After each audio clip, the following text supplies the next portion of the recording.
disampaikan oleh Bapak Enggi Hargiza SPG selaku narasumber. Untuk waktu dan tempat kami persilakan. Terima kasih. Assalamualaikum warahmatullahi wabarakatuh. Waalaikumsalam warahmatullahi wabarakatuh. Selamat siang. Siang. Untuk hari ini gimana kabarnya Bapak Ibu? Baik. Alhamdulillah. Di sini saya selaku peserta PKB ada tugas yang harus saya lengkapi di tugas terakhir saya. Sebelum saya menjelaskan banyak materi, mungkin pengalaman sedikit tentang PKB saya selama 3 bulan, banyak beberapa ilmu yang saya terima dari mulai aset, mungkin mulai pengalaman yang lain, ya, termasuk ini tugas terakhir yaitu RTL, rencana tindak lanjut yang akan saya paparkan.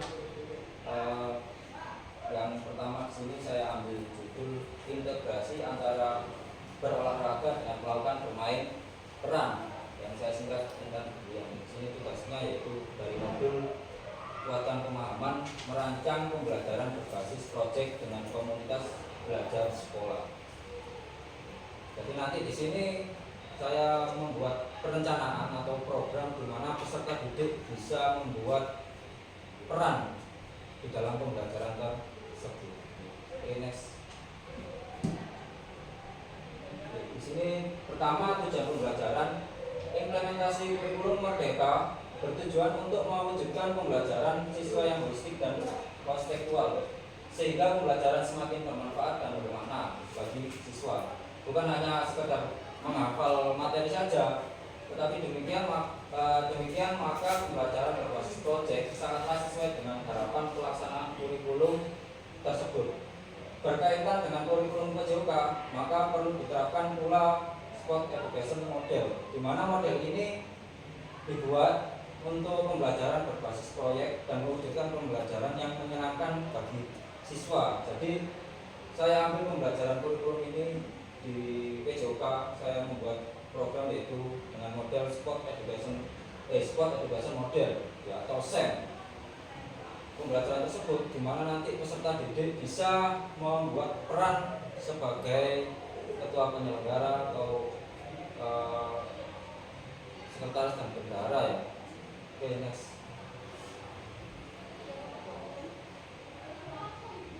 Untuk yang kedua, produk utama, jadi produk yang dihasilkan nanti seluruh siswa, baik siswa maupun baik siswa laki-laki maupun perempuan, memahami jalannya pertandingan bola voli melalui kegiatan bermain peran. Jadi siswa nanti laki-laki maupun perempuan bisa memahami tentang permainan bola voli melalui kegiatan bermain peran. Jadi nanti ada yang bermain peran di mana pertandingan tersebut dilakukan. Kemudian yang kedua, seluruh siswa memahami tentang menyelenggarakan sebuah event pertandingan olahraga melalui bermain peran tadi. Jadi saya ambil contoh intinya ketika pembelajaran di sekolah biasanya kan ada event gitu. Event itu dilaksanakan ketika ada hari besar atau mungkin ketika setelah semester. Nah, di sini nanti misalkan saya ambil contoh dari anak OSIS bisa melakukan peran tersebut. Ya, nanti ada contohnya. Next. Produk karya yang dihasilkan nanti pada pembelajaran berbasis proyek ini akan dilakukan dalam bentuk penyelenggaraan kegiatan tengah semester yang biasanya dikemas dalam bentuk kelas meeting. Jadi kegiatan ini bisa dilaksanakan ketika selesai kegiatan tengah semester. Namun pada momen kali ini KTS akan dikemas berdampingan dengan gelar karya P5 yang tentunya akan melibatkan seluruh siswa dari semua jenjang dengan melakukan tugas sesuai dengan perannya masing-masing. Oke. Jadi ketika setelah semester itu kan biasanya anak OSIS membuat sebuah pertandingan, membuat sebuah event. Jadi di mana nanti anak OSIS itu yang berperan sebagai ketua penyelenggaranya, kita hanya sebagai pendamping saja. Ya, jadi peran semua itu nanti diambil dari peserta didik, mulai dari ketua penyelenggara, nanti ada panitia peserta, ada panitia yang sebagai wasit atau sebagai supporter dan sebagainya, seperti itu. Terus kemudian next. Nah ini bagaimana cara untuk menyelenggarakan sebuah pertandingan bola voli misalnya. Jadi kita sebagai guru bisa memberikan arahan dulu kepada peserta didik bagaimana pembelajaran SEM tersebut. Mungkin awal siswa tersebut dikasih arahan bagaimana nanti strukturnya sebagai ketua penyelenggaranya, terus ada yang jadi pesertanya, ada yang jadi wasitnya, ada yang jadi supporternya, ya, dan sebagainya. Kemudian setelah nanti semua tahu perannya tersebut, peserta didik bisa mempraktekkan di dalam lapangan. Jadi nanti ada pembukaan, ada yang jadi MC, ada yang jadi misalkan kalau kita selenggarakan di sekolah, itu pasti ada kepala sekolah, pembukaan kepala sekolah. Tapi kalau eventnya kita event di kabupaten contohnya, itu biasanya kalau kemarin Kokap dibuka dengan ketua MKKS mungkin ya. Next. Tipe project.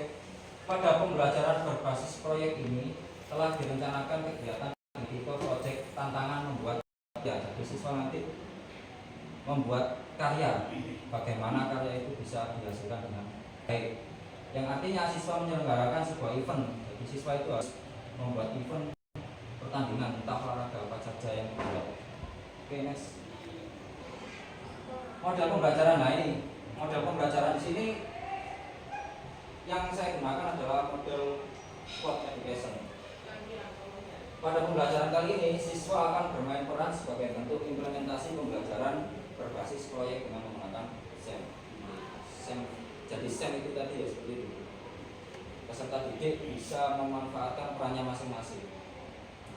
Jadi gurunya ngapain? Kita cuma hanya mendampingi saja, melihat kegiatan siswa tersebut, peserta didik. Nah ini yang tadi saya jelaskan, peserta didik yang terlibat. Peserta didik yang terlibat di sini karena nanti eventnya itu biasanya kelas meeting, anak OSIS yang menghandle semua bentuk eventnya, yang terkait dengan pembelajaran SEM itu juga ada peserta. Otomatis peserta yang terlibat nanti kelas 9 itu semua menjadi pemain bola voli. Kemudian ada pemain cheerleader atau supporter, kemudian ada pelatih, ada wasit, tim medis, petugas skor merupakan siswa kelas 9 yang mengampu ke mata pelajaran PJUK. Jadi di sini siswa tersebut ada yang menjadi peserta bola voli, pemain cheerleader. Cheerleader siapa? Itu yang bermain adalah juga peserta didiknya, pelatih. Biasanya kalau kelas meeting atau di agenda 17 kan bisa masuk di wali kelasnya masing-masing. Tapi di sini tidak. Yang jadi pelatih tetap peserta didik. Wasit juga peserta didik, tim medis juga peserta didik. Semua dari peserta didik. Kemudian sementara untuk kelas 8 dan kelas 7 sebagai pihak luar yang turut memeriahkan jalannya pertandingan sebagai jurnalis misalkan, atau pedagang, atau serta street photographer. Jadi nanti semua itu terlibat, semua dari mulai dari susunan panitiaan, kemudian dari pihak luar, itu semua menjadi perannya masing-masing siswanya. Oke, next. Nah ini kapan waktu pelaksanaan proyek pembelajaran berbasis proyek ini dan gelar karya kelima kedua kegiatan ini menjadi satu kegiatan, yaitu kegiatan akhir semester ganjil. Jadi nanti kalau misalkan program ini berjalan bisa dilaksanakan setelah akhir semester ganjil. Oke, terima kasih.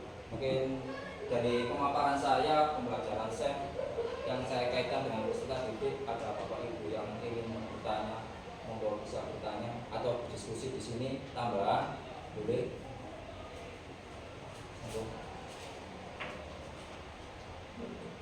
Monggo Bapak Ibu barangkali ada pertanyaan.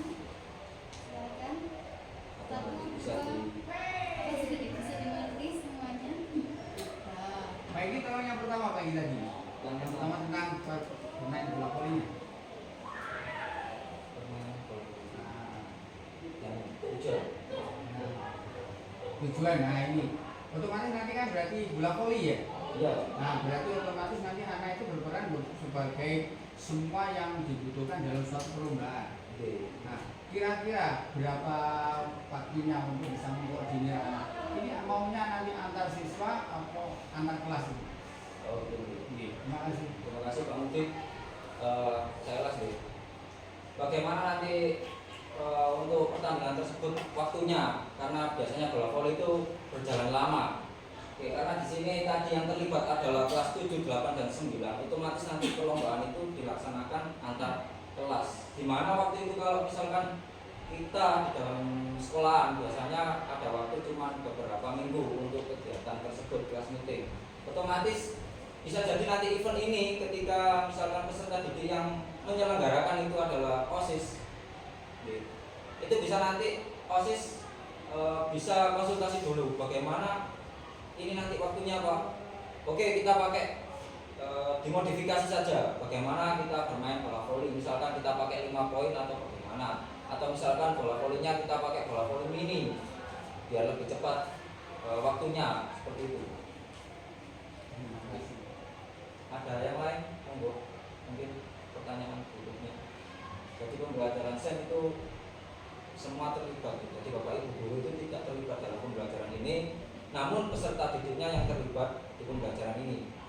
Jadi kita misalkan nanti ada pembukaan, cukup dari kepala sekolah yang membuka, atau misalkan gini, ada peserta didik yang membuat event dalam satu kelas, otomatis kalau pembelajaran saya pada saat PJOK dalam satu kelas itu hanya peserta didik yang semua terlibat di situ. Misalkan kegiatan itu di dalam sekolah, otomatis di dalam satu kelas itu juga ada yang menjadi kepala sekolah, ada yang menjadi ketua penyelenggara, kemudian ada yang jadi MC dan sebagainya, peserta semuanya di dalam kelas tersebut. Tapi karena nanti eventnya ini event satu jenjang dari mulai kelas 7, 8, dan 9, otomatis dalam satu kelas tersebut ada yang jadi pelatih juga, ada yang jadi peserta, mungkin nanti sebagian jadi supporter, atau sebagian nanti ada yang jadi tadi ya pihak luar dan sebagainya. Itu pembelajaran SEM seperti itu. Apakah pembelajaran SEM hanya di olahraga bola voli? Tidak, bisa di permainan yang lain, mungkin permainan tradisional atau permainan yang lainnya, yang intinya itu berbentuk event. Mungkin ada yang lain yang ditanyakan? Pak, terima kasih semuanya. Yang ditanyakan di sini, apakah pembelajaran SEM tersebut ada penilaiannya sendiri? Terima kasih Pak Ibram. Untuk penilaian dari pembelajaran SEM sendiri, kita menilai dari peserta didik itu menilainya berdasarkan minat atau berdasarkan dia bergeraknya atau sesuai perannya. Misalkan anak tersebut menjadi peserta, kita menilai dari peran tersebut, anak tersebut.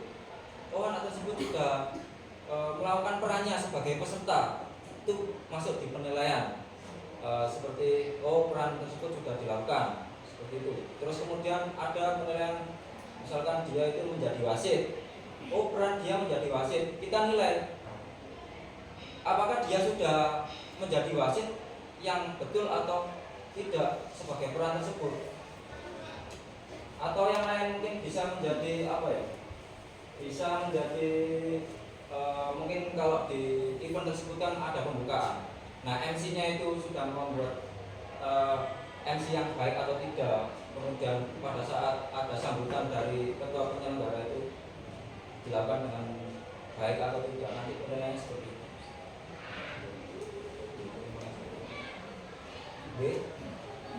Melanjutkan dengan pertanyaan Pak Indra, berarti nanti setiap peran punya rubrik sama indikator penilaiannya sendiri, Iya. atau jadi satu?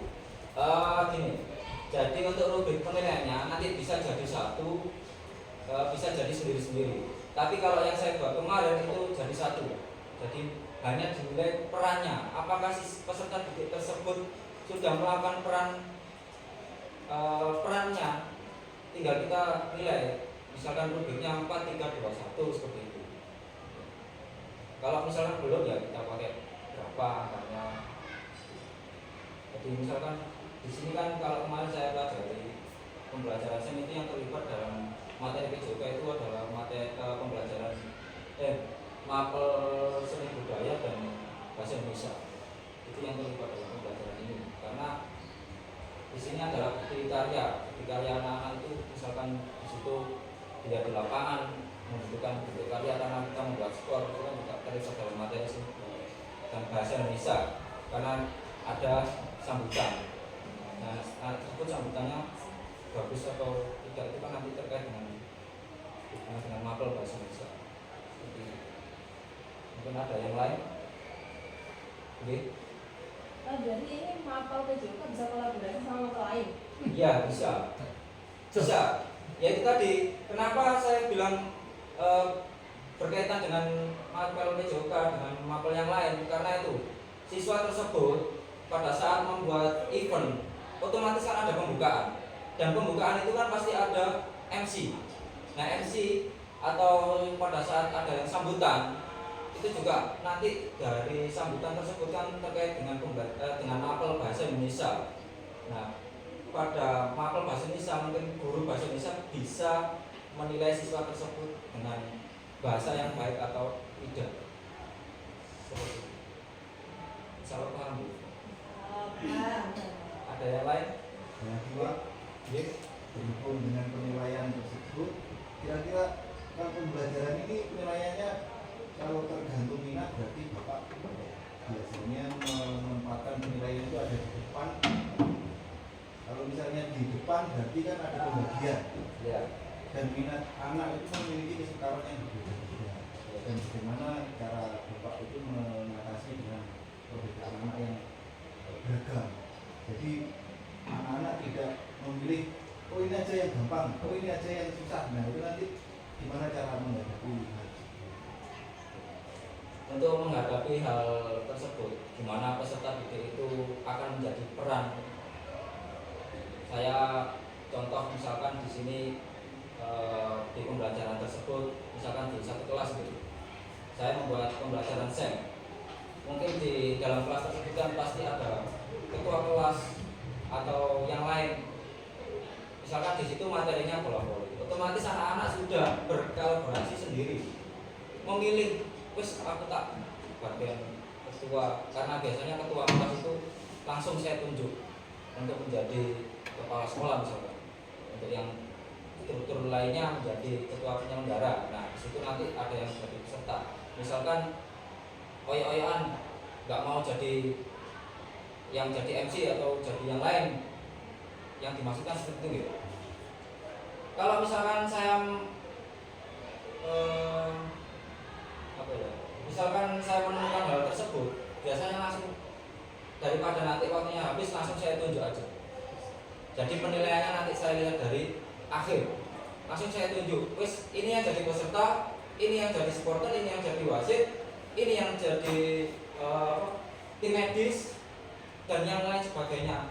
Nanti peran tersebut peserta didik harus melaksanakan dengan tugasnya masing-masing. Bisa jadi saya tunjuk seperti itu. Kalau saya biarkan anak-anak sendiri, ya tergantung bagaimana anak menyikapi itu. Kalau anak-anak bisa menyikapinya ya cepat, kalau nggak bisa biasanya langsung dari gurunya yang mengambil keputusan. Seperti itu. Oke. Mohon maaf, mau menambahin ya. Mungkin Pak Eri bisa menggunakan asesmen diagnostik sebelum memulai pembelajaran ini. Jadi bisa mengetahui minatnya siswa nanti di mana dia mau jadi apa seperti itu. Jadi secara langsung ini kan menggunakan pembelajaran diferensiasi secara langsung. Nah, Bapak bisa menggunakan asesmen diagnostik untuk mencari tahu siswa ini minatnya di mana, dia ingin berperan seperti apa. Terima kasih Bu Ida. Tapi nanti bisa saya tambahkan di program ini. Misalkan kalau saya menemukan hal tersebut, berarti saya harus mencari minat anak tersebut mulai dari awal dulu dan biar bisa pembelajarannya maksimal dengan model SEM. Terima kasih. Mungkin ada tambahan atau pertanyaan? Pun cukup ya? Oke, cukup. Terima kasih dari saya. Mungkin pemaparan saya kurang berkenan bagi Bapak Ibu karena di sini hanya program. Saya sebagai PKB tugas yang saya dapatkan. Mungkin habis ini ada PKG lagi, mungkin bahasa Inggris gitu. Bahasa Inggris sudah berproses. Habis ini PKG bahasa Inggris, insya Allah. Kalau jadi kemarin dari BPDP Jawa Timur sudah menyampaikan. Itu saja yang bisa saya sampaikan. Mohon maaf jika ada kata-kata saya yang salah, mohon dimaafkan. Selamat siang. Assalamualaikum warahmatullahi wabarakatuh. Waalaikumsalam.